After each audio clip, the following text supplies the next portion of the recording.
हम ना मुस्लिम ना हिंदू, सब एक पिता के बंधु। यहाँ कोई जाति नहीं, कोई धर्म नहीं, इस काल ने बनवा दिए हमारे को आपस में बांटने के लिए।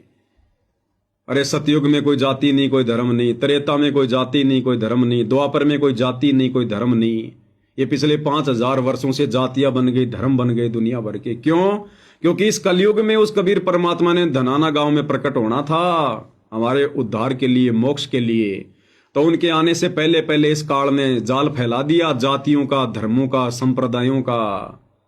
परिवारों को भी आपस में बांट दिया उसने, आधा परिवार शहर में, आधा परिवार गांव में, ताकि आपस में एक दूसरे से मिल ना सके, एक दूसरे के विचारों से हम लोग सहमत ना हो सके, एक दूसरे के दुश्मन बन जाएं।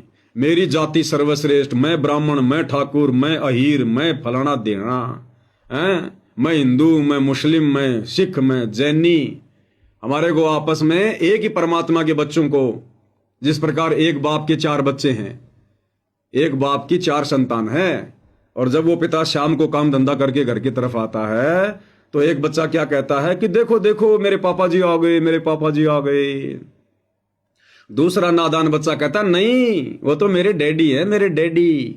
तीसरा कहता रे तेरा दिमाग खराब है क्या, वो तो मेरे फादर है, मेरे फादर।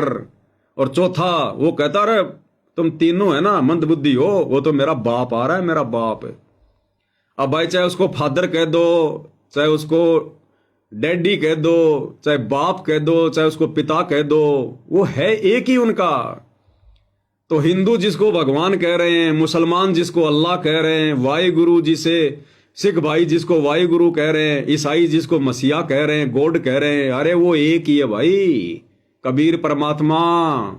वेदों की तरफ लौटो, सतगुरु रामपाल जी ने पढ़ा दिए, समझा दिए, उनके प्रवचन सुनो। वेद लाकर पढ़ने से नहीं समझ पाओगे। सतगुरु रामपाल जी ने उन्हीं वेदों को जो इन ऋषि महर्षियों ने लिखे हैं, जिनको हम ऑथेंटिक मानते हैं, उन्हीं को पढ़ पढ़ के दिखा दिया, समझा दिया, अपनी तरफ से वेद नहीं लिखे। अब तो सतगुरु रामपाल जी के प्रवचन समझने की जरूरत है, सुनने की जरूरत है, तब हम ये जाति और धर्म के इस षड्यंत्र से बाहर निकल सकते हैं, भक्ति कर सकते हैं। नहीं तो आपस में मरोगे, कटोगे। आने वाले समय में युग परिवर्तन का समय है, ये कोई बचाने वाला नहीं है धरती पर। ये काल का सुनियोजित षड्यंत्र था हमें आपस में बांटने का। तो भाई मुसलमान चाहे मस्जिद में जा जाके चाहे अपना माथा घिस दो, अल्लाह के दर्शन भी नहीं होने वाले। और हिंदू चाहे मंदिर में जा जाके, सिख भाई चाहे गुरुद्वारों में जा जाके कितने पाठ कर लो भाई, और ईसाई भाई चर्चों में जाके कितना ही कुछ कर लो, सो यत्न कर लो, उस मसीहा के तो छाया के दर्शन भी नहीं कर सकते तुम।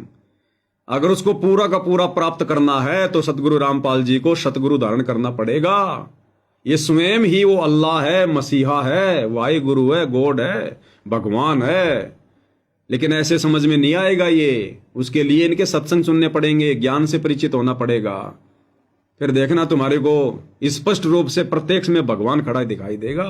भगवान, हम ना मुस्लिम ना हिंदू, सब एक पिता के बंधु। हम ना मुस्लिम ना हिंदू, सब एक पिता के बंधु। छोड़ के जाति धर्म अभिमान, पहचान धनाना वाले को। छोड़ के जाति धर्म अभिमान, पहचान धनाना वाले को। काहे भटक रहा इंसान, पहचान धनाना वाले को।